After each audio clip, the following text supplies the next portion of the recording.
So welcome again, everybody. I hope you enjoyed the coffee break, and now it's time to get to the very core of things, of this year's CyCon also, because this panel now is perhaps the most thematic when we look at the theme of this year's CyCon.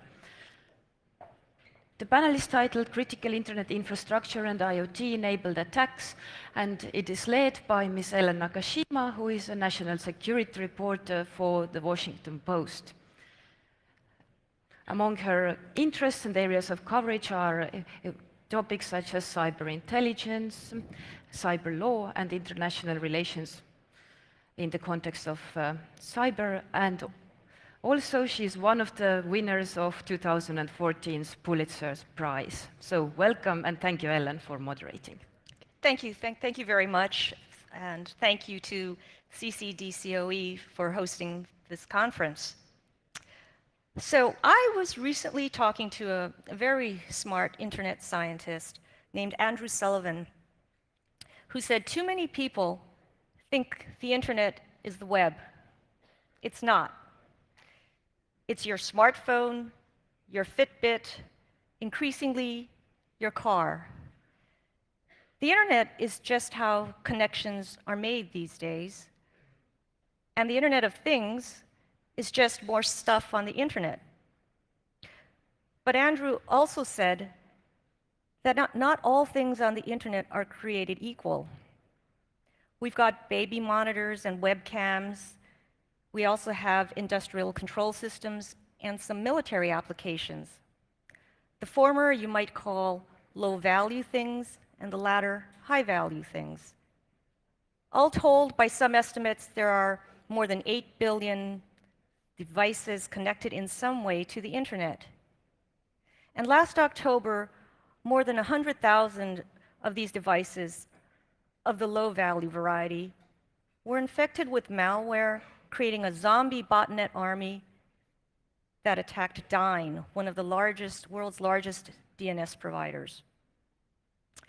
The attack barraged Dyn with traffic, blocking access intermittently to large numbers of users in North America and Europe who are seeking to get access to commercial sites like PayPal, Amazon, and Twitter.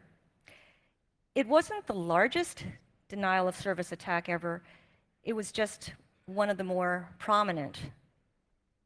But the Mirai botnet gave the world a glimpse of how vulnerabilities in common household devices can be exploited to disrupt businesses and slow the internet to a crawl. Still, Mirai might not be the sort of thing we should worry about. We are at the early stages of IoT. The technology will shift towards higher value embedded devices, things like sensors and actuators that will be scattered throughout highways, airports, and hospitals to gather information and eventually to control physical infrastructure. What's coming with IoT, some say, is a transformation of the internet from a network that primarily connects humans and controls information to a network that in large measure connects machines and controls the physical world. But just how potentially dangerous is this trend? Is IoT too facile a phrase? Are there important distinctions to be made between botnets of low-value devices and targeted attacks on or through higher-value devices? Today, we are fortunate to have a distinguished panel of experts to help us think through these questions and debate their implications. They may not always agree, but it is in this healthy tension of ideas that we might find some insights that can help guide us to potential solutions. So briefly, because you already have their bios, I'll introduce the panelists. To my immediate left is Sandro Geiken, Director of the Digital Society Institute at ESMT Berlin, and a consultant for the German Bundestag and international organizations such as the European Union and NATO. His research focuses on cyber strategy, cyber defense, and cybersecurity, and he is a hacker for hire. That is, he helps companies with pen testing to find vulnerabilities. Next to him is Dennis Broders, a professor of technology and society at the Erasmus University in Rotterdam and a senior research fellow at the Dutch Scientific Council for Government Policy. His research addresses the interaction between technology and policy with a specific focus on cybersecurity governance, internet governance, surveillance, and big data. And to his left is Paul Vixie, an American computer scientist who created the first DNS infrastructure company in the world and is the author of a dozen or so internet standards documents. He is also the founder of the first US-based commercial internet exchange and the first anti-spam company. And he's the CEO of Farsight Security. So in lieu of opening statements, I'm going to ask a question to launch our discussion. Midway through, I'll open up to some questions from the audience, then we'll pick up the discussion again and finish with more Q&A. So let's start with you, Paul. Just what do we mean by the core internet? What are the critical elements, and just how much of a threat to critical internet infrastructure does an IoT attack pose? Thank you, Ellen. The core of the internet is not a place any more than any other part of cyberspace would be a place. You can't go there and put a fence around it or armed guards or whatever. It's also not a place on the topology. It used to be thought that the internet service providers who route most of the traffic for the rest of us was the core, but at this point you can't think about it that way because there's so many things on the internet that everybody needs to be able to reach. And so to me there's an 80-20 rule in place. About 20% of that which is connected to the internet or is carrying internet traffic is utterly depended upon by the other 80%. And defending something that amorphous is hard. You can't necessarily define your risk profile, define which attackers for what motives might come after you in which ways. But it certainly includes the core routers belonging to the biggest ISPs. It would include a lot of the DNS infrastructure. But it's arguable that the economy of the world would slow down a lot if there were a large successful attack against Facebook or Google or Amazon as well. So you might have to include those as things that need protection because otherwise everybody hurts when they're attacked. The character of botnet is interesting. I don't think we would have the crime situation we have today on the internet if so many devices were not under the control of people who don't own them, didn't pay for them, don't operate them, etc. But we have now tens of millions, hundreds of millions of devices that are running other people's software and are behaving maliciously in a way that their actual owners would never permit if they knew about it. That is what enables all of the attacks that we currently care about. In other words, if a criminal had to buy connectivity in their own name and use their own connectivity in order to progress their attacks, there would be very little crime. And in that sense, your characterization of these IoT devices as either low cost or high value is a good one because those low cost devices don't get very much QA. They're out in the field in very short market windows with very slim margins. QA being quality assurance? Quality assurance, thank you. And they are not themselves the targets of attacks because they're low cost, they're low value. If you attack them, nobody's going to pay a ransom to get it back, etc. But they are absolutely the necessary gateway to attacking the high value targets because criminals can't do that from their own infrastructure. And so the high value targets are the ultimate target. That's what criminals are in business to get a hold of, is your laptop, your contact list, that kind of thing. So we have to secure both. One is harder than the other for economic reasons, but really I'm bridging too many concepts here. The core is not made up of either. Sandro, what do you think? Is a low-value device-created botnet more of the threat here, the concern, or targeted attacks on the high-value targets?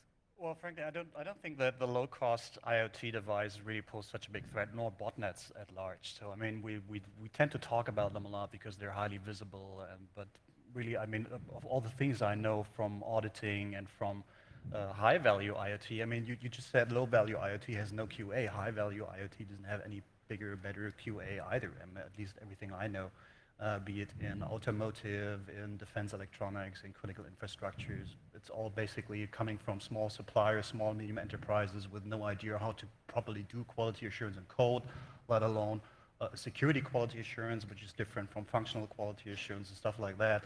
So all that we see in this whole Internet of Things, the larger picture of Internet of Things, including cars, airplanes, air traffic ground controls, critical infrastructures, nuclear power plants, every little computer that's not sitting on a desktop but somewhere in the machinery and somehow is connected to the internet through a bunch of intermediaries, proxies nobody had ever thought about.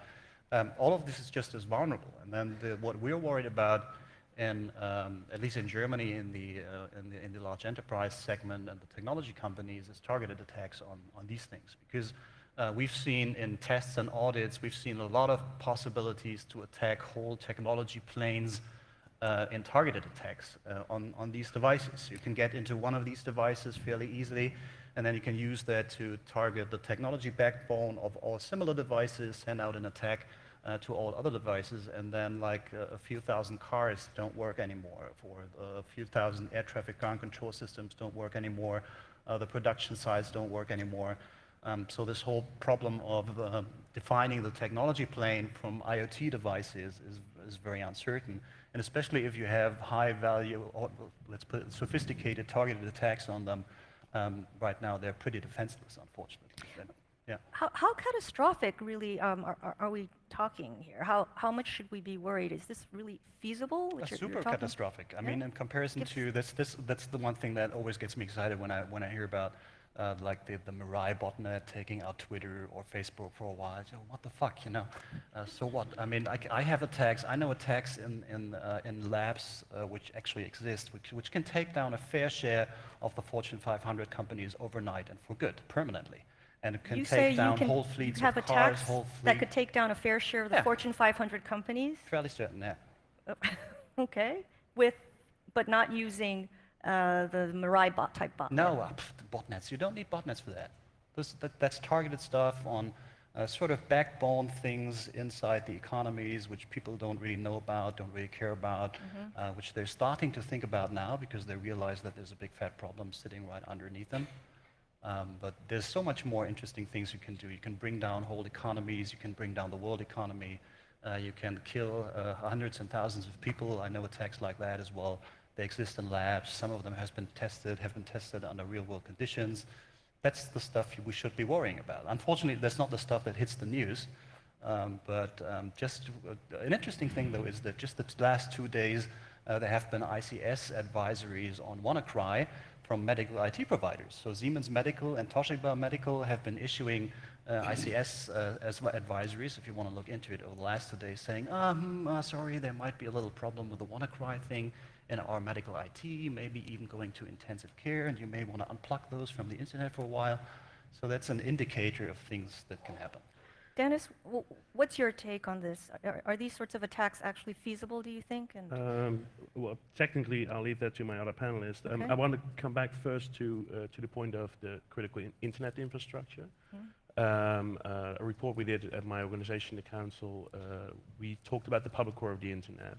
And sort of resonating with what Paul said, we said, okay, there is a public core of the internet that is sort of consisting of the integrity and the availability of the core forwarding and naming functions. That's sort of a formulation that has obviously a lot in back of it, but that is something that I think we do need to worry about. Because one thing, as everybody knows, one thing about the Mirai botnet was what it did, what it attacked, and that was the DNS. And that was actually one of the first times that was targeted, and I'm not absolutely sure that that will be the last time, even though it's not that easy to take these things down, but it is something that we all depend upon.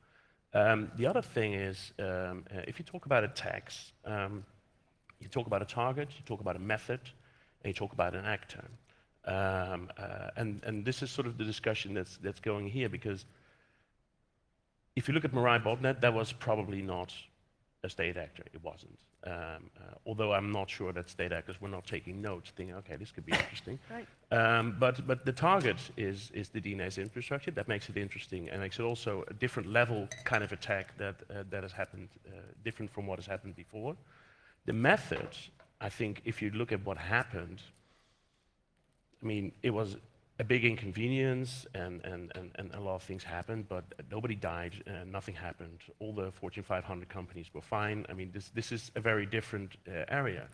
And it also matters who is the actor behind it, because if this was a script kiddie or whatever it was not a state.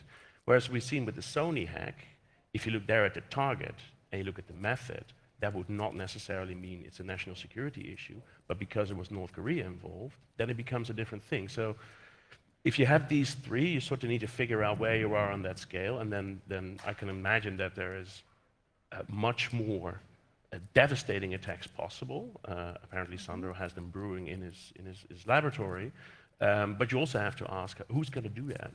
Exactly. And for what reason? And how does that work? Who will do that? Yeah, in fact, to any of you, how does the calculus change if, for instance, it's a nation state or a terrorist group that's behind the attack? That was behind, let's say, Mirai, for instance, the Dyn attack, which didn't kill anybody. And how would that change our perception of the threat and our responses? Anyone want to take that on? Well, I think it's fairly difficult to distinguish between the two actors right now. I mean, there's a lot of hype with the threat intelligence community and the big data and AI wizards that they pretend to be able to identify attackers and to identify types of attackers, but I'm fairly certain that's not possible, because from what we know from offense teams is that they have a fair share of effort into creating pseudonymity, into creating false traces, into testing this against AI mechanisms. And to be honest, AI is still statistics. So if I know the traces I leave and I know how to control them, a friend of mine has built a mechanism, an automated sort of spoofing obfuscation machine that can create an attack or refurbish an attack in a way that 98% of all digital traces point to someone else. So how are you going to distinguish who's behind that? So the whole attribution story, I think, feeds in there very, very heavily. Plus, we see a strong interest from criminals to look like nation states, Right. and a strong interest from nation states to look like criminals. Yeah. So if you have, because that's an obvious tactic. So well, nation states are interested in not being that responsible. If you don't want to be responsible, unless of course you want everybody to know that it has been you. And criminals find that very convenient as well, unless it's a stupid state that's getting angry with you, like Russia. So you don't want to look like Russia, but if you make it look like it's an attack from North Korea, the North Koreans are not getting after you, and everybody will be happy to have an attack from North Korea, because that's something everybody expects and everybody loves to talk about. So I think it's fairly difficult to distinguish that. Though I hear from U.S. intelligence and law enforcement agencies that we're getting much better at attribution, and the United States had high confidence in their attribution of the Sony attack to North Korea and recent Russian the hacks of the DNC to Russia. So But only if you have human intelligence. That's the difference. So the CIA may have information from other sources. If you have human intelligence that actually matches the signals intelligence you're having or the forensics you're having, then you have proof. If it's only digital traces, you have nothing.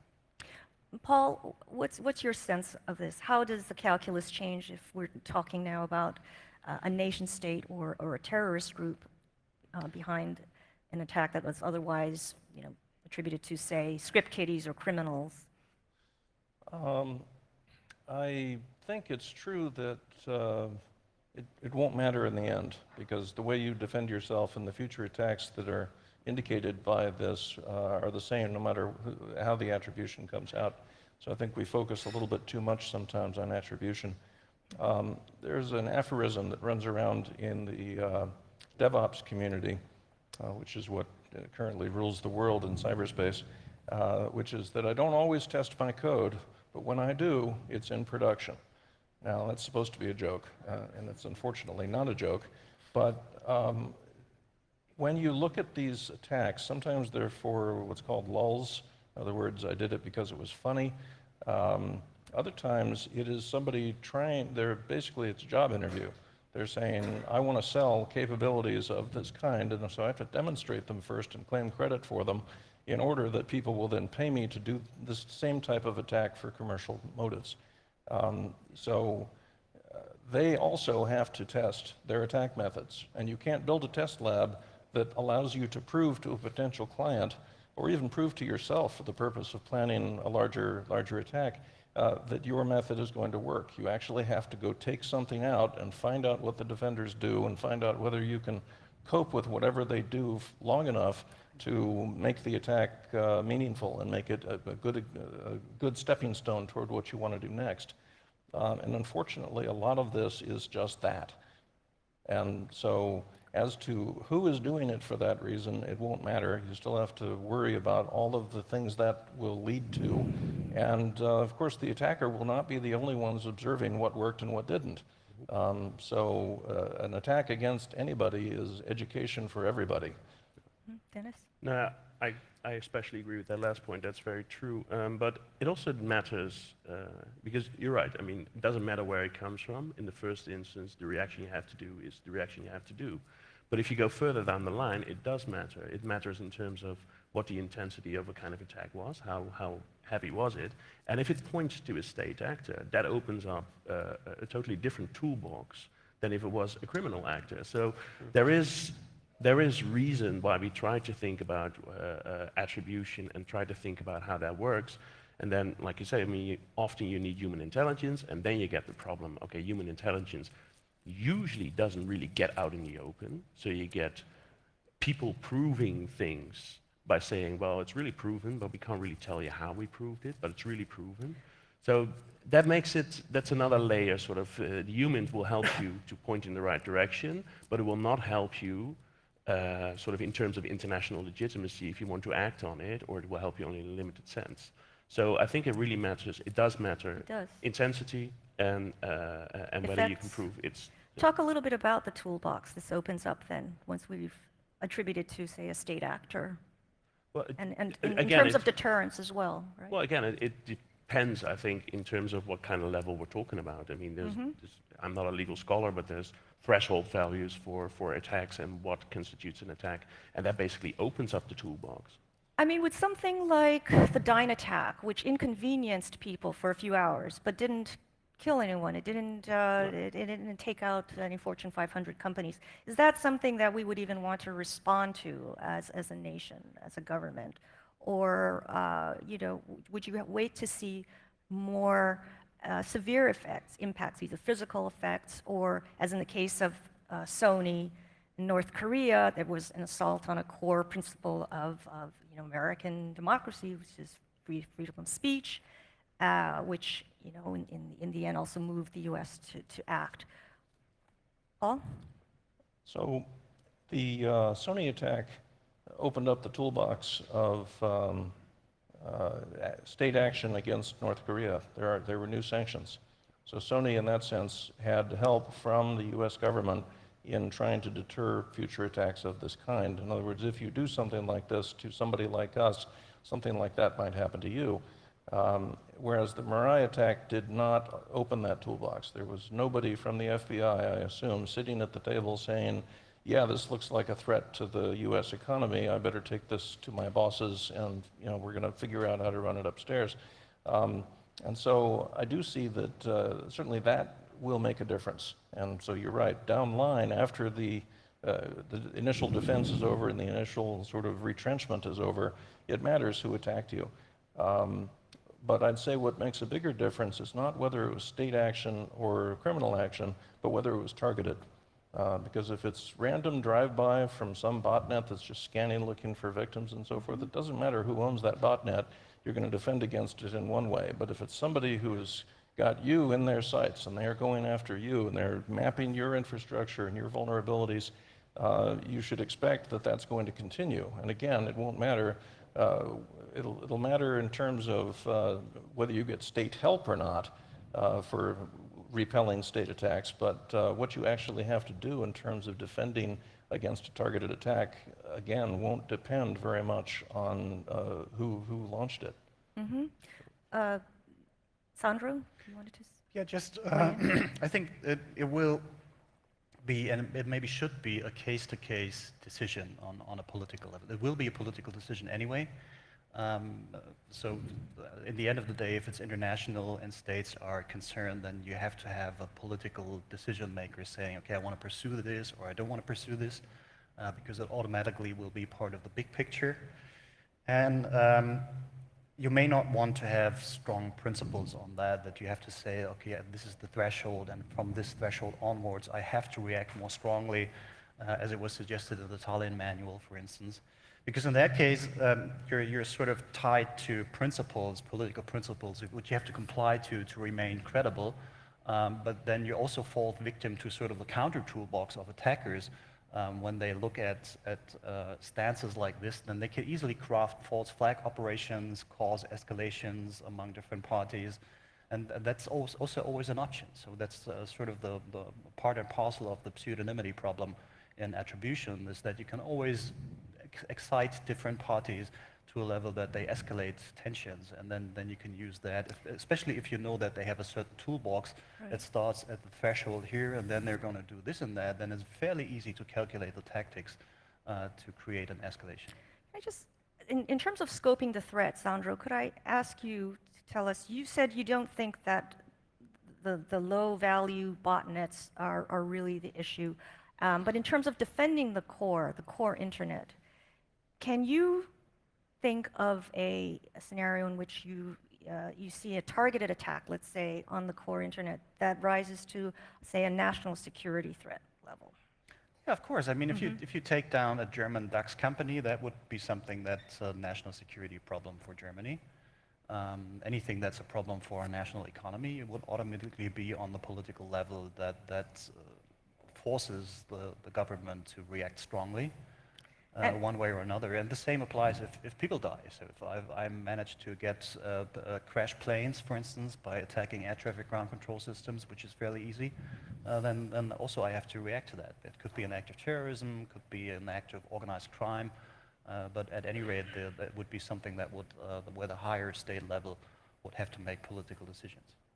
And Dennis? How? Yeah, it also matters what you do with it. I mean, if you use a botnet to have basically an availability attack, you crowd it and people can't reach the system, so people can't reach the internet. However, we talked about WannaCry before, and that is a different kind of injection you put into the system. If you lock it down, or if you, even worse, start sending something in that actually destroys files or something like that, you get a different kind, or start messing with files that sort of creates uncertainty about whether the system still works as it's supposed to do. So your integrity of the system gets more complicated. These kind of things would take it quite a notch up from what we've seen with the Mirai botnet and the attack on DIN, because it would just wreak more havoc. It would take more time to respond to it.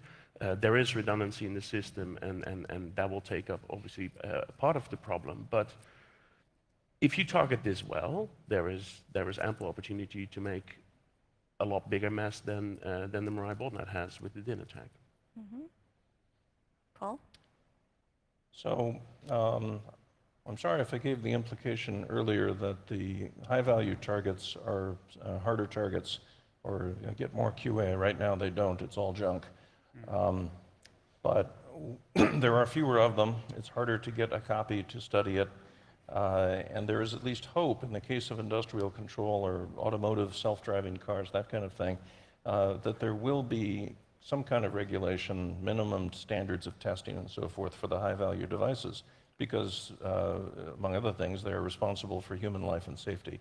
There is no hope that that's going to happen for baby monitors.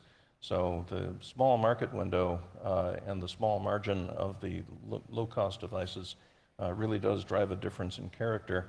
But I want to emphasize, they are not attacked for their own assets.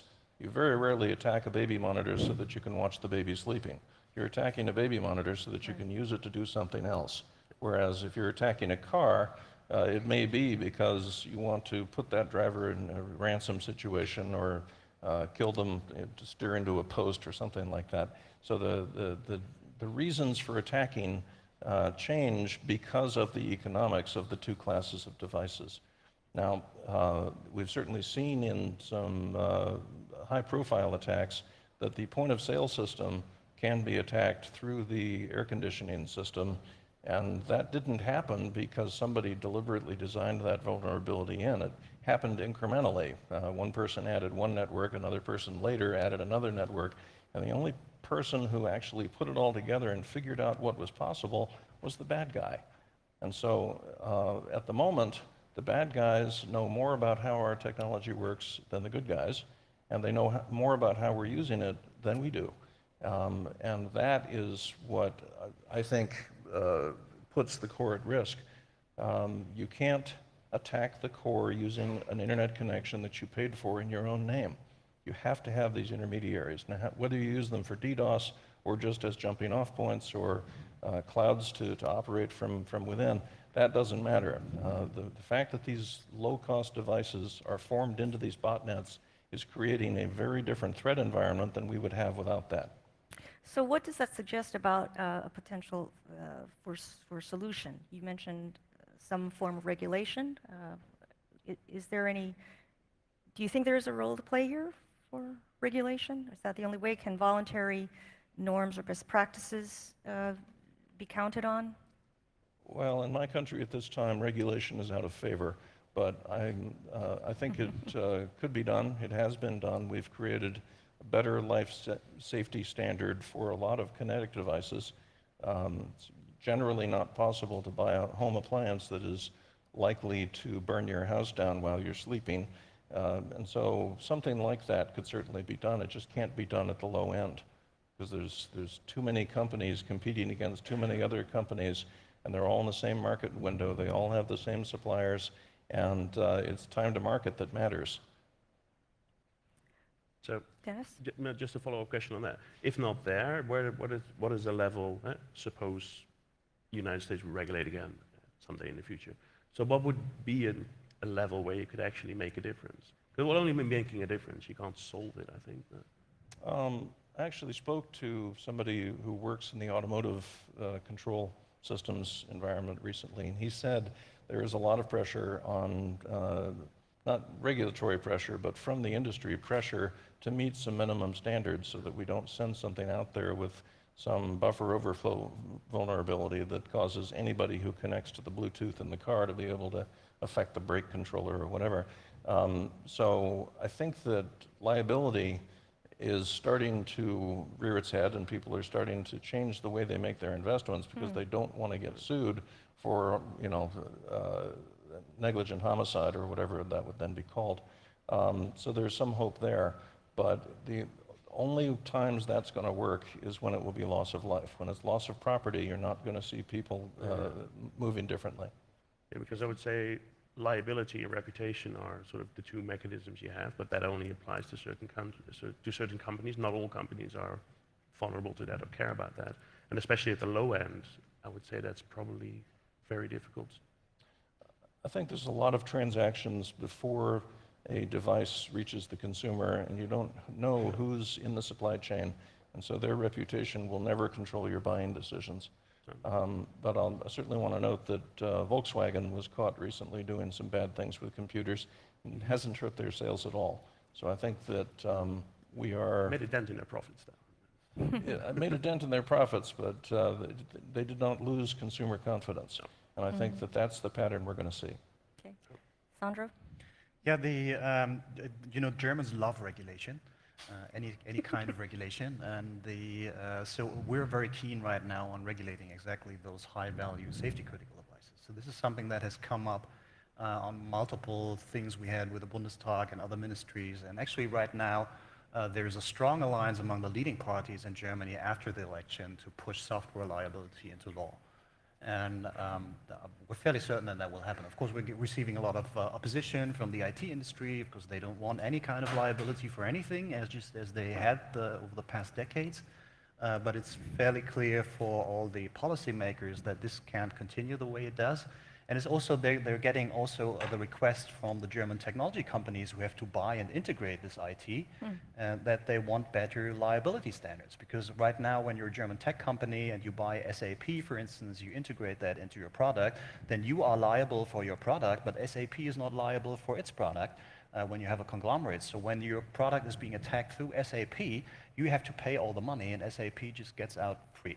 So this is something they don't tolerate anymore, so there's a strong opposition to the lack of software liability, and we're going to define standards of software liability very soon, which start exactly with buffer overflow, because that's completely unnecessary to have buffer overflows in your code. But that problem was solved theoretically, I think 1975 or something. The same with injection, and a bunch of vulnerabilities which are just don't have to be there, and which are low-hanging fruits. That's interesting. So that's something that's... Well, is that mainly because the manufacturers have decided it's in their best market interest to do the right thing, or are consumers demanding this? Why aren't the companies saying, oh no, regulation is going to hurt innovation, as we hear so often in the US? Well, it's basically the integrators of IT are sick and tired of the lousy products that are being delivered from the IT industry, and they want better standards. They want higher standards. They do have a problem to some extent with their own supply chain, because their own IT supply chain is many small and medium enterprises coding small bits and pieces into their products, and they know that they will have a hard time with security quality assurance. But at least they want the big backbone products to have a minimum standard of quality assurance, at least when it comes to safety. And we're fairly certain that when it comes to safety critical products, that this regulation will be a first step, and that this will accelerate very quickly. So two principles we proposed for the German government to apply in safety critical devices is, first of all, the safety first principle. So whenever IT is connected to something that's safety critical, you have to assume the highest risk category and apply all the best practices, best methods you could possibly think of. And the second, and the more funny principle, and we're curious if they will swallow it, because that would have very far-reaching implications, is the principle of the consistency of safety and security assumptions. So it's actually, I think it's a no-brainer, sort of a no-brainer. So if you say that a safety-critical device can only crash in terms of safety 1 in a million cases, like a brake of a car can only fail in 1 in a million cases, then probably I should define the same standard for attacks. So if it should only be attackable for 1 in a million cases. But here, if you know security, you know that security is so very bad that this is still like 15 years from now.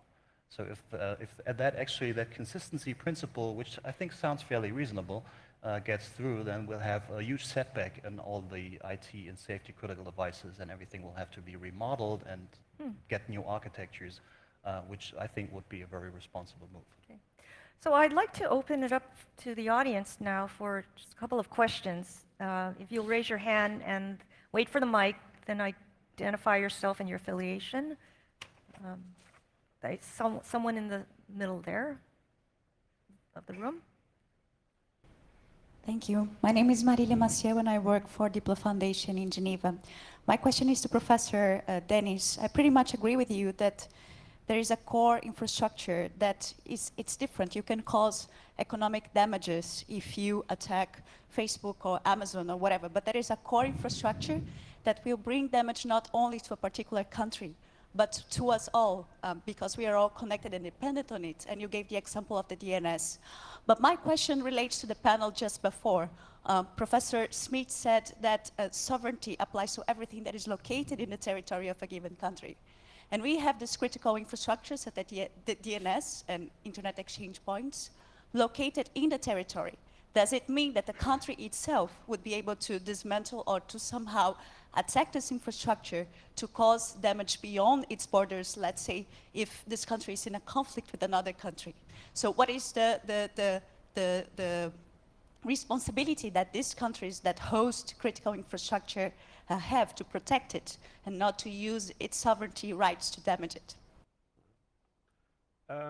Yeah, that's also a relation. You can try to regulate it down, but also when it comes to this core infrastructure, you can't really do anything when it comes to criminal attacks. That will be difficult, but you can sort of try to regulate state behavior, and that is sort of what we're referring to.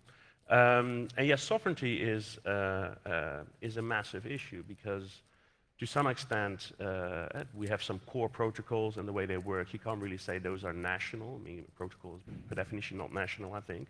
However, it hits the ground at some points. So, for example, internet exchanges, for example, routers, DNS servers, and then it does become a question. And I'm not a legal expert, but we have other examples where we think about these things. If we think about the common, the way we treat the River Rhine, for example, the fact that part of the Rhine is actually in Germany or in the Netherlands, does not necessarily mean you can chuck everything in it that you want to, because there's a repercussion that flows downstream.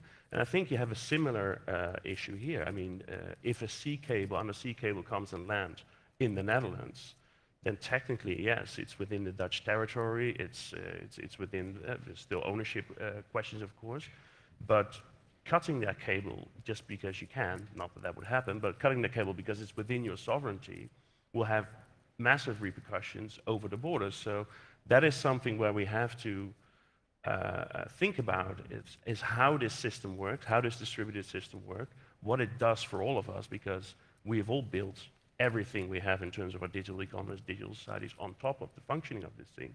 And what does that mean in terms of what states can and cannot allow themselves to do with this core infrastructure? Mm-hmm.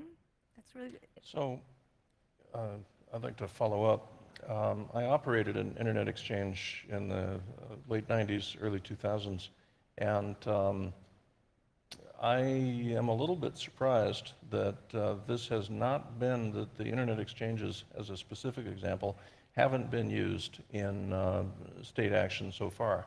So for example, after the DNC hack was attributed to Russia, there were some new sanctions put on various Russian people, but there was no effort by the US to attempt to get various Russian internet companies disconnected from US internet exchanges.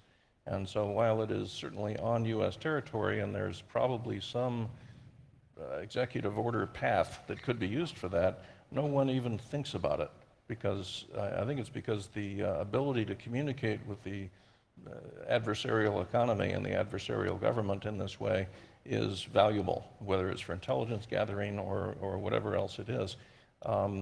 But I think if we start to see more global conflicts, then we're going to see that tool used. They won't cut the cable, but they will certainly find the assets belonging to companies that are in the country that you're having trouble with, and you'll just say that our sanctions include the inability of those companies to do business in our country, and so they will run and cut specific cables, not the whole big fat one that's got everything, but specific cables. I think that's inevitable. But that would be interesting in a not so nice way to see where that goes, because that would probably incite sort of a race to the bottom, because once that cat is out of the door, more people are going to use it.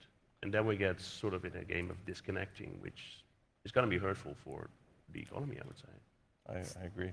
So an interesting use case was several years ago, maybe 2011, 2012, when Iran was doing DDoS attacks against US banks, financial systems, and the banks were they were divided. Some of them wanted the U.S. to take some action to counter or stop or just stop the pain against the banks. Some of the banks felt like no, we didn't want the U.S. to take any action because then it might just provoke a stronger response from Iran, retaliatory response. In the end, the U.S. did go to using diplomatic channels a number of countries in Europe and around the world to ask them to please cooperate through their certs to help to disrupt the botnets that were sending all the traffic, DDoSing the banks. They did try that. It had some effect, mitigating effect. In the end, Iran, I think, stopped mainly because it wanted to not to undermine the nuclear talks going on. But I think that was one example of how states might join together in sort of a cooperative effort to address a threat to a particular sector. There was also some debate about whether the level of the attack was after all, it was a DDoS. It wasn't a destructive attack. So, you know, how much of a response can you take? But this sort of taps into the idea of the toolbox. I mean, sort of the banks are basically clamoring, so okay, we need to escalate. Some So were basically saying something has to yep. be done, and apparently the government chose to de-escalate, sort of source it out more to the technical community to see what they can do, use diplomatic channels. So there is a bandwidth in what you can and cannot do with these things. It's Yeah, not- I think the U.S. government came to, you know, for better or for worse, a decision then that the level of the effect, the impact, had not crossed a threshold that required, say, a public calling out or imposition of sanctions. Some might disagree with that, but that was their conclusion. But yet, it was disruptive enough that they felt they needed to do something. Anyway, do we have another question before we move on? Here? Okay. Oh, okay.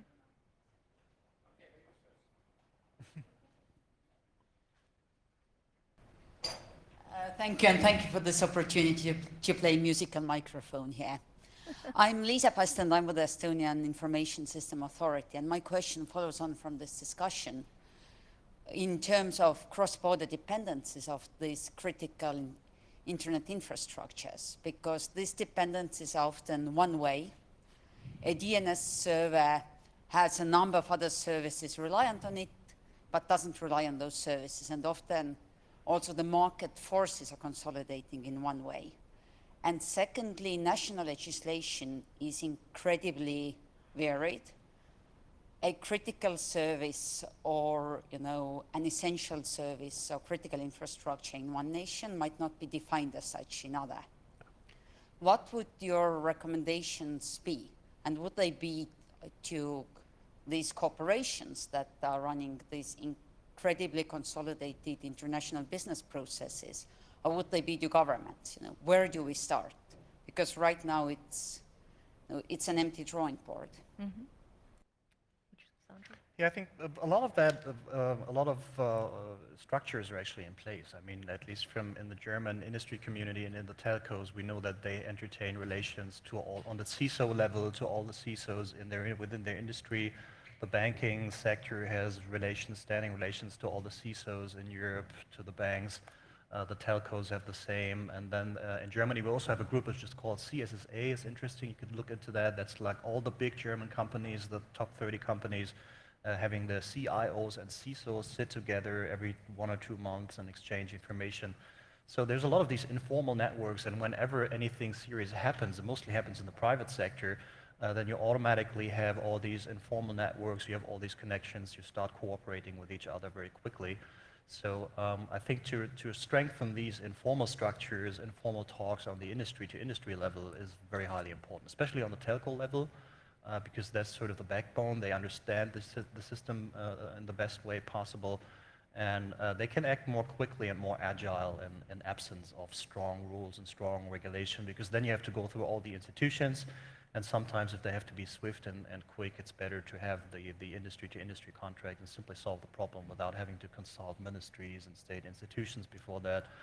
Apart from that, of course, we have the whole national cert level institutions cooperating with each other, and there's a lot of informal contacts there as well. But I think the main thing you should do is to strengthen these informal networks, to keep them up and running, to have sort of regular meetings of the CISOs so they know each other, so they know how to contact each other on issues, how to recognize issues which may be cross-border, and that's the best way right now to solve these problems. Dennis? I totally agree with that, but there's another level that is above that. If you talk about critical infrastructure, like you said, it means something different in various countries, and yet it took sort of states trying to figure out the rules of the road for how they act on the internet vis-a-vis each other. It took until the 2015 UNGGE to have an article in there that says, okay, we should not attack in peacetime critical infrastructures. And they use the term critical infrastructures even though they all well know that there is a myriad of differences behind that. But it's still something that is worthwhile. It's still something to put it out there. The same version of the UNGDE had something which seems, in light of also what Sandra said, as commonsensical as could be, saying, okay, thou shalt not use a cert to attack another country, nor shall you attack the cert of another country. So basically separating out, okay, there is a bunch of organizations within each country that are responsible for making sure that the network functions, and we should leave those out of the layers that have to do with national security. So a number of the things that go on in the international norms formulation are still fairly commonsensical. But one of the interesting things, I think, is that as far as I can see, the critical internet infrastructure, sort of the core internet infrastructure that is global, does not fall under the idea of a critical infrastructure. And I think that is one of the next steps we can take to sort of see if we can get, at the level of states, some sort of agreement about where, also tapping into the point about sovereignty, so where does sovereignty end? What kind of things should we sort of leave be and should not be on the board when we escalate into higher levels of conflict? It does in Germany, though. It's a critical And in the US. Yeah, infrastructure. it happens on Telcos. national level, yeah. But not on the international level. So that's different. I mean, if Germany has it, that's fine, but other countries do not have it, and there's no common understanding of what sort of the component parts are of what you could call global critical infrastructure and how we should deal with that or not deal with it. So that's another area where we need an internationally agreed upon norm. Yeah, and that's going to be a long, tiresome process. But yeah, I think that is. Mike Schmidt was saying, yes. Paul, did you want to weigh in? I do. So the asymmetry where a DNS server, for example, is dependent upon but does not have very many dependencies of its own, is true at the national economy level also. Any given country is known to have some preferred exports and some preferred imports. They're obviously going to be different things.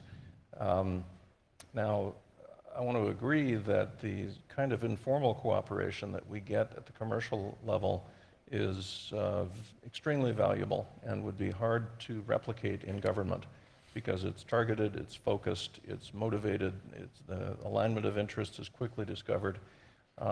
But these commercial actors are under some constraints that a national government response might not be. In other words, we try to limit our own liability in how we reply. We don't break the law.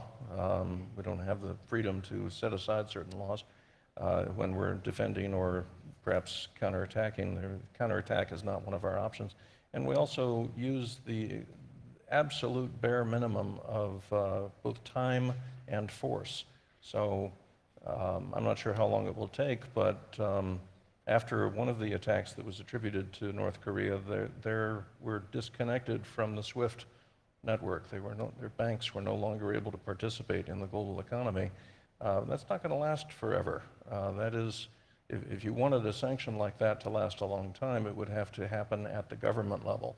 Because what the commercial level is going to do is try to get through today, try to get through the current quarter, trying to get through the current earnings season. And they don't want controversy, and they don't want to be global enforcers of the right and the wrong. That is something appropriately left to sovereigns. So I think that even though there are some things that the sovereigns can't do that the commercial sector is doing very well today, the reverse is also true. And the question of sovereignty and something globalish, SWIFT, sort of runs into the same problem. So who gets to exert sovereignty over SWIFT?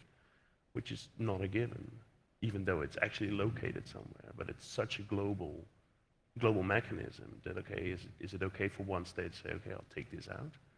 I mean, it's an open question. I don't know anything about SWIFT. So are there certain actions or roles that are most appropriate for the government to take on, to play in terms of protecting the core, and others that are, as you mentioned, best left to the companies? And what would those be that the state should be reserved to the state and that states should think about acting on? Do you have any prescriptions, any policy suggestions, guidelines? Well, I mean, anything that has to do with, like Paul said, law enforcement or deterrence. Hackback, for instance, is a popular thing. Hackback is a popular thing right now, which is being discussed in Germany as well. If you have to switch off an attack by hacking into a command and control server that's situated somewhere in Russia or in Asia, That's something a company can't do and the private sector shouldn't be doing, or maybe doesn't want to be do because they would be attacking a big customer like the Chinese government, and they don't want the Chinese government to be angry with this company. So You mean they're in the kicking it midst out of the an country. ongoing attack? Yeah, so that would have to be something that a state has to do, and that a state has to be capable to do. That is quite controversial in the U.S. How do you view that, Dennis, the hackback? Well, option? it is massively controversial because, well, the sovereignty issues again, and sort of. But on the other hand, it's also sort of a waiting game. I mean, these companies are waiting for someone to actually act on these things. Governments have the authority to do it under certain circumstances, and then we come again to problems like attribution, knowing exactly where it is and what you're doing. So you're sort of between a rock and a hard place between these things, because the companies are bearing the brunt of what's going on. All they have is defense, and if you shift it, and they can't do it for legal reasons, because there's very good reasons not to do that. Right. Both commercial and international legal, but then you shift it towards the government, which is also not often able to act, because it needs to fulfill a different list of requirements to actually be able to act. So this is a bit of a conundrum. So hackback is controversial, and appropriately so. And it's not just a matter that should be left to sovereigns, but it is also something that you can't do reliably enough.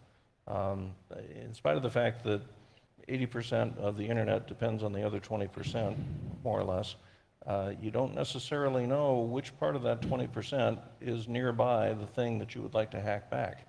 So on the internet, it is fairly easy to saw off the tree branch that you are hanging from and end up hurting yourself, even though you were Or others, yeah. or hurting friends. The collateral damage that you can do with hackback is huge. And there's also often a very interesting problem with cleanup efforts. So, you know, if you learn the encryption key that's used for some botnet command and control somewhere, you might decide, gee, I think since I can now control all these machines, I'm going to patch them. But during the Conficker episode in 2009, we made a few sporadic phone calls to try and get some particularly egregious Conficker bot populations cleaned up. One was to a hospital in the greater Atlanta, Georgia metro. And after we got shunted through the various phone tree to the guy who actually understood what Conficker was, he said, oh yeah, I recognize that IP address. That is an embedded Windows XP system inside of a portable X-ray machine that has been certified by the FDA. I can't patch that. And I certainly would not want to be the guy whose fingers were on the keyboard when it got patched because somebody outside knew the right password to do the patch, because that could be a life safety issue. You don't know if that machine is doing something important at the moment that you need it to reboot to update your code. So all of this depends on the unreal sort of television fiction that it's possible to have complete knowledge, and it's just not. So I think you can solve a part of that problem if you design the tactics properly. So one thing you can certainly take down fairly easy is shared CNC boxes, which are used by the crime community, the black market community. You more or less know where they are, and a lot of intelligence services are using them as well. Those are fixed servers, fixed boxes somewhere. If you take them out surgically, and you have the capability to do that surgically, and just take those out, putting in localization conditions, I think you should be fine. In any case, you should have hackbacks do your foreign intelligence guys. You can always say, oh, it was me. Okay, yes, sir. Okay, my name is Wolfgang Kleinwächter. I'm a professor emeritus from the University of Aarhus. I'm also a member of the new Global Commission, and I was an ICANN board member.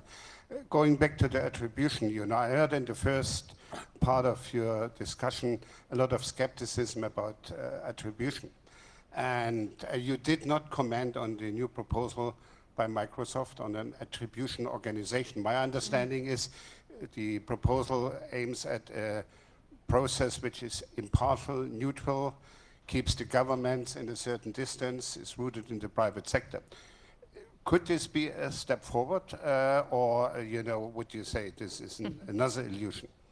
I think I think it's industry lobbyism bullshit because they don't want to get their gig right. And I mean, Microsoft is still doing one of the best jobs in the IT industry, to be fair. But of course, it would be much more convenient for the IT industry if somebody would solve the attribution or believe that they could solve the attribution problem, because then they wouldn't have to build proper IT. So of course, the IT industry always loves anything that doesn't have to do with them cleaning up their act. But I think it's, from my point of view, really knowing offense teams a lot and knowing how they build their attacks and how they build pseudonymity these days, I think it's highly dangerous to rely on attribution in any sense, because it automatically makes you much more vulnerable than if you don't. So because I can always craft an attack to look like it's your favorite adversary. And it's fun, if you look at the recent threat reports, the intelligence things, they always have, it's industry actors doing these interpretations, mostly like companies like CrowdStrike, Mandiant, putting out these interpretations, attribution on who has this been, and they're doing it with a commercial interest, of course. So they also want to be quick, so they're the first in the media. And then you have the favorite culprit. It's, right now, in the past it has been China, right now it's Russia and North Korea, so it's always Russia and North Korea. And for me as an attacker, it's fairly easy to spoof my attack in a fashion that it looks Russian enough, so CrowdStrike or Mandiant will be screaming, oh, Russia has been doing this and that. So I think it's highly dangerous to rely on attribution. I wouldn't buy it. I don't know. Paul? I think that the Microsoft effort is sort of well-intended but ill-considered. So not just because attribution is so easy to fake, but because attribution doesn't really buy you very much. As I said earlier, you're not going to change how you defend by much, depending on who it turns out you find was responsible for it. Right? We keep using minimalist responses. We clean up the machines we know are infected, and then whatever else they're infected with will get us tomorrow. I'm concerned that we didn't learn the lesson of who is. Right? The internet identifiers like IP address blocks or domain names are supposed to have reliable contact information, and ICANN, which ClanVector was on the board of, has done a lot of work. They've invested a huge number of dollars and hours trying to keep that system useful, and they have failed. It is not possible to attribute anything to what whois tells you. But I would say again that attribution has to have a purpose, and that purpose is very much in question, because you're not going to use recourse. You're not going to find some way to de-incentivize that actor from those actions. How not? So, Well, I mean, why don't you use, you could try law enforcement, or you could try economic sanctions, you could try diplomatic, you could even try military if you want, warranted. But I mean, if you don't try to hold someone accountable, if you don't, then how can you even try to have a deterrent effect against an adversary? that is the great question that has plagued us for the last 25 years. Mm-hmm. Yeah. Since you can't do anything about it other than defend yourself against similar attacks in the future, you know, that's why we're going to continue to have a disproportional share of the cost and the losses fall on the defenders. Listen, I wanted to ask a question. Recently, the European Union Cyber Agency and a group of tech companies issued a joint statement urging the European Commission to develop mandatory requirements for security and privacy in the Internet of Things. And this ENISA statement focused on authentication as a threshold issue. So, for example, network operators might block bad IoT devices from connecting to networks, but ISPs can authenticate only those IP addresses that they assign. So how would network operators be able to tell which connections are IoT devices? And with providers scattered throughout the world under different regulatory schemes, how can this be achieved? Paul? Well, first let me note that Dr. Stephen Crocker, the chairman of the ICANN board for many years, issued a protocol specification on what he called the evil bit, and simply required that all evil actors mark their traffic as evil so that other people could block it. And they had it right. And I think he noted. I think he was making a broader point, which is that similar to what I said earlier, bad guys are not going to act in their own name. They're going to hide behind other people's assets. Mm-hmm. And so the idea that you would be able to identify something identify its either who owns it or its intent based on its current or previous actions is a little bit crazy. IP addresses are reusable, so the person you're blocking may have changed their IP address. They may be acting from a different IP address 5 minutes later. And what's worse, somebody who is completely innocent may inherit the old IP address. And so the time window during which you could punish, let's say, or somehow constrain the actions of one of these devices is very short. It's so short that the bad guys can design that cost into their attack and simply know in advance that they're going to pay it. And we're no further forward except that we have more complexity. Okay. Go ahead. Well, on the topic of attribution, some people have said maybe you should go below attribution as a more practical solution. Say, I think it's called the bad packet norm or something, that you should, instead of trying to figure out, this is only helpful when it's actually happening, but you would just say, okay, there's bad packets coming from your network, and I'm not interested in where they come from or who has done it, but you can stop the traffic. So there is room, I think, in certain cases to sort of do away with the attribution because it's not really the thing that matters most at that moment, and that also gets you away from the pointing finger and saying, okay, we need to go. You can just say, okay, stop this traffic, and that could also be, for some cases, a route that is viable. For the higher end cases, and this is sort of what I understand from Microsoft's proposal, that would be very different because then you would have to talk about a really massive sort of attack. It would be something really different. I don't really know what that would be, but there's obviously room for that. But it's really difficult. There's one sort of system that is similar. We have the nuclear monitoring system, but that is of course built on a massive risk in terms of nuclear, and then there's a massive organization built with lots of staff, lots of funding, to basically monitor the world and probably monitoring some parts of the world, but they know what they're looking for. So it's really, yeah, there is similarities, but there's also dissimilarities, like always, but yeah. Okay. But to your question of IoT regulation, I think that we're still in a very, very early stage when it comes to that, because there's a lot of very different regulations from all different sectors feeding into that as well. So most of the sectors like banking, automotive, critical infrastructures have their own sort of regulation which already applies to the Internet of Things in that specific sector. And now they're looking at harmonizing these, if they have to harmonize this, which kinds of standards they're setting up. The new industry standards, 62443 is just coming up, which defines a lot of these IoT standards for the future. But still, all of that is still in a very early stage. But yet, I think it's not a problem of identifying these in the internet because the regulation will apply to the producers. So the regulation will be pushed down to the producers of IoT devices. It will define standards for security, for privacy, also to the startups and whatever, which will do something with the data. So I think it can be applied if you address the right kind of actor. It will not address the telcos. Okay.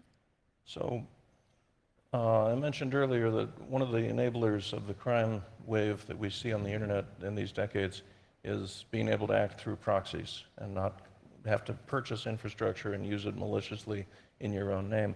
Another is the ability of these actors to also live a double life as a normal citizen.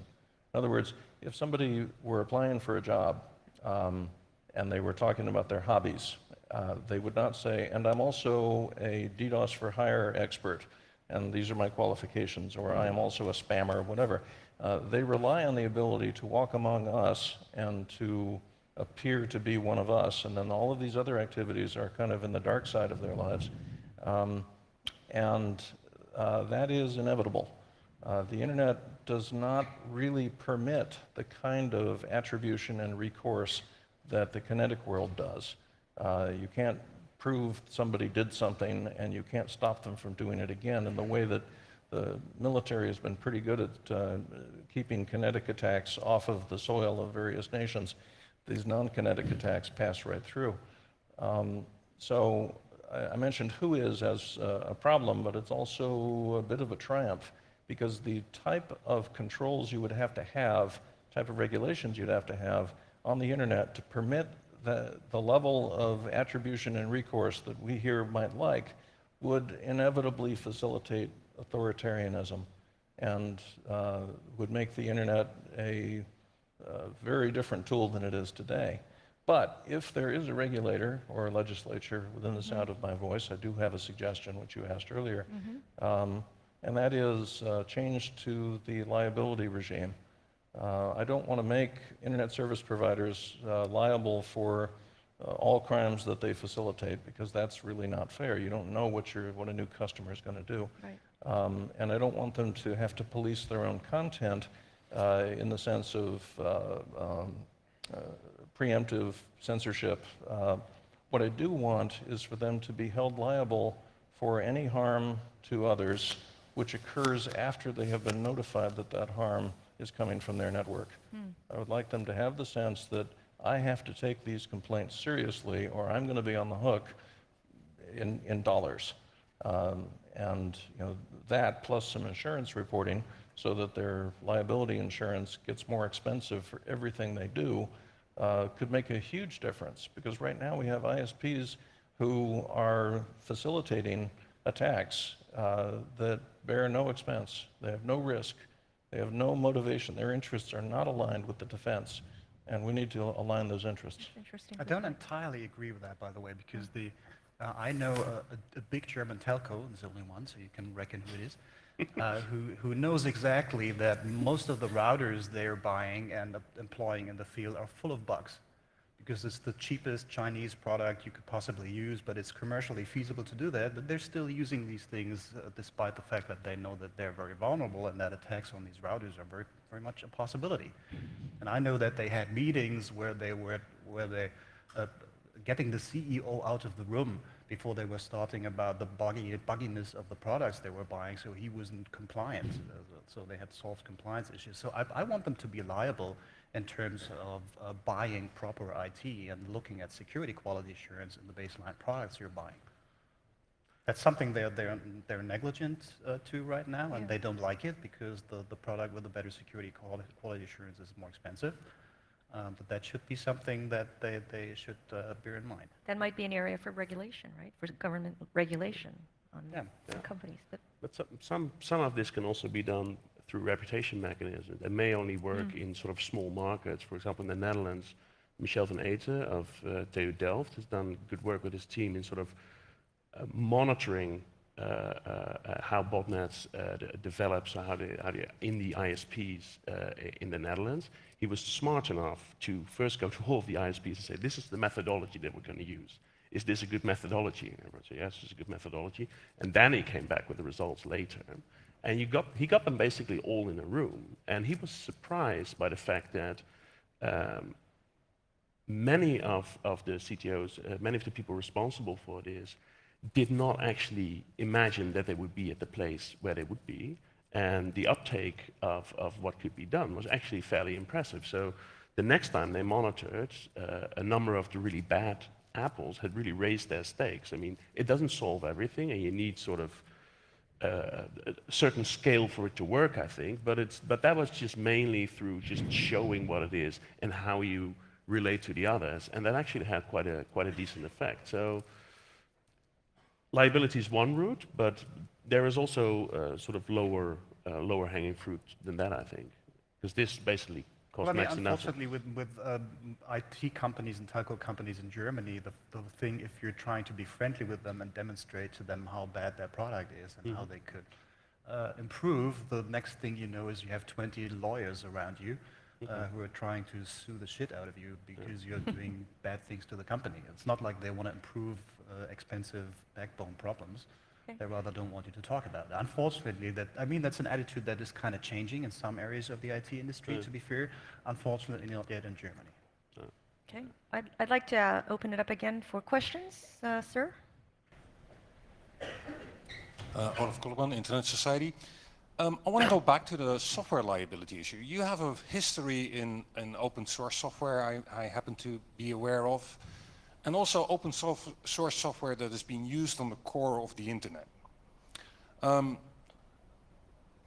you give me any comments, and perhaps also from you, Sandra, about about the effect that software liability might have on the viability of open source software, which is, I think, still one of the innovative drivers in the internet.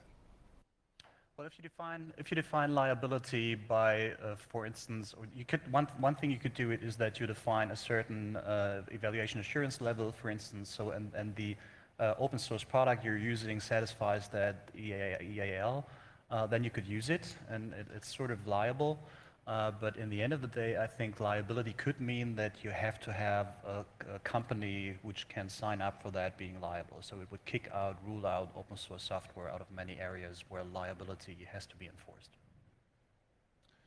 So, having a background in open source, I would be terrified of saying that a small developer or team would have to worry about liability concerns if there was a bug in their code and they gave it away.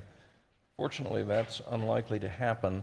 Liability law is mostly anchored in commerce. In other words, you have to actually charge money for something before there is any consideration in the other direction.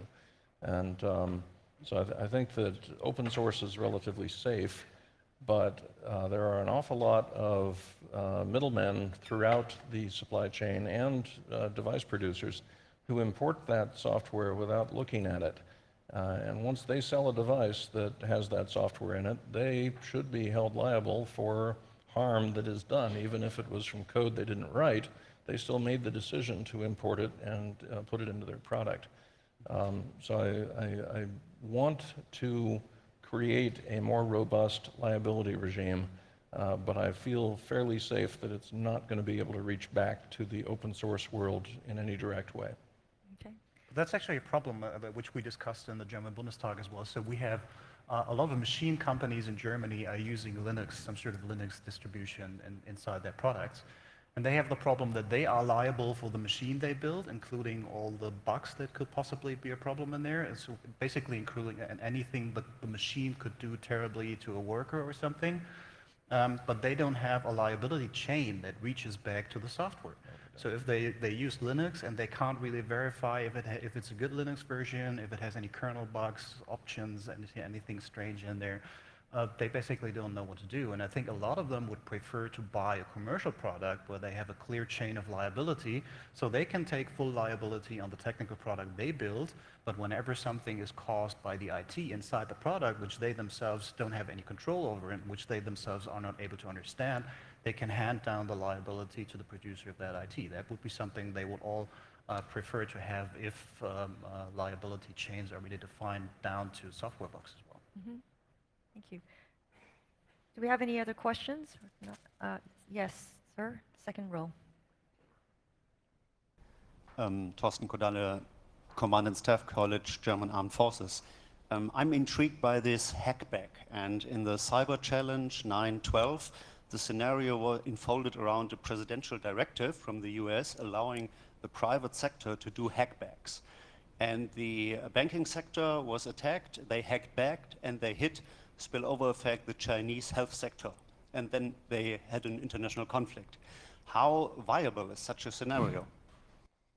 Well, to let you in on a little dirty secret, the banking sector is sort of doing grayish operations in hackbacks already for a long time.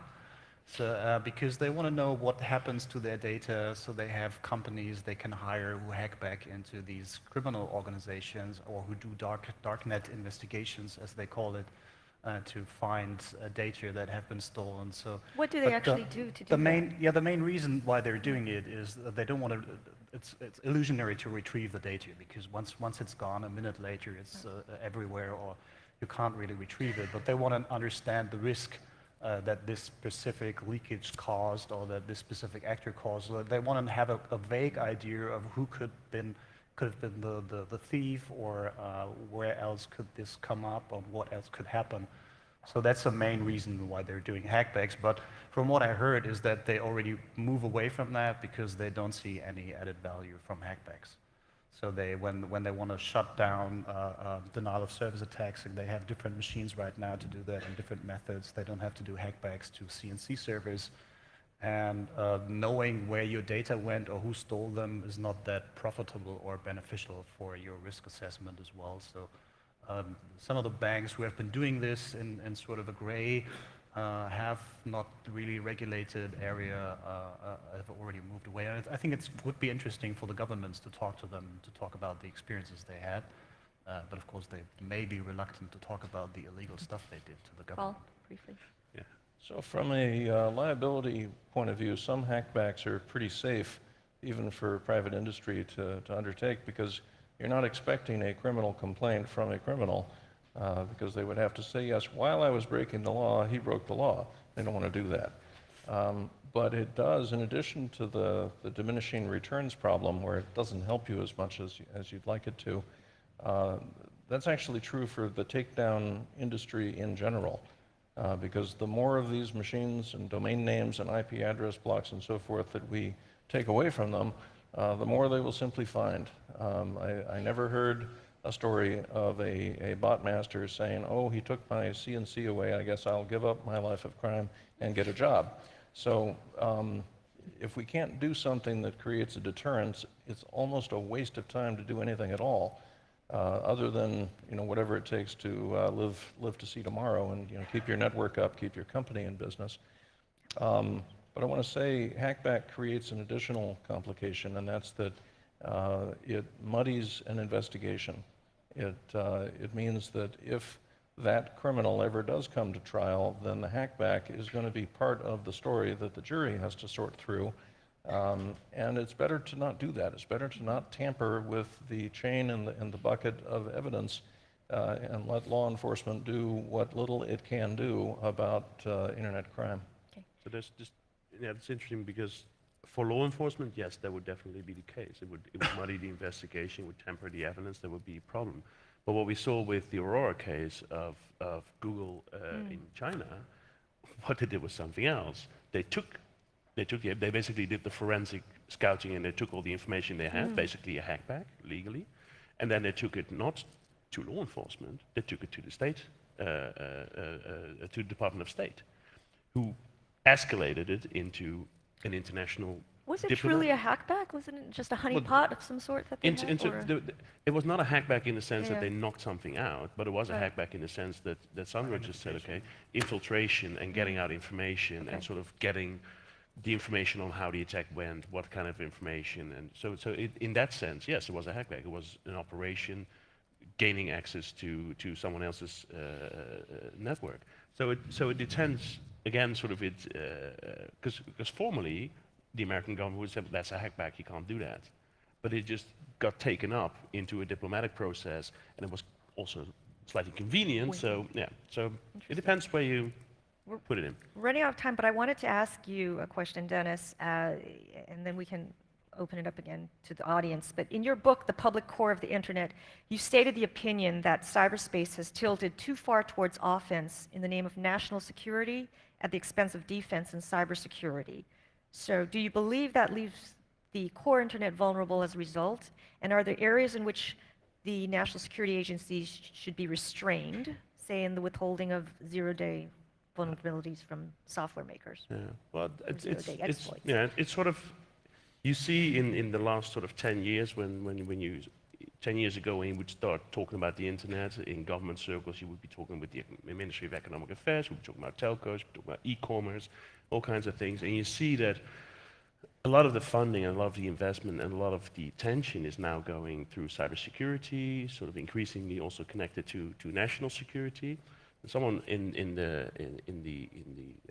American administration at some point said to me, one of the main fallouts of the Snowden leaks is that other countries say, I want to have this too. So you sort of get a race to all have this. Some are better at it, some are worse at it, some are going to try something, etc. So you also create a sort of an uncertainty. There's a reason we're talking about confidence building measures again, because everybody's looking at each other and thinking, okay, what is going on? What are people doing? What are we doing, and what are the rules of the road?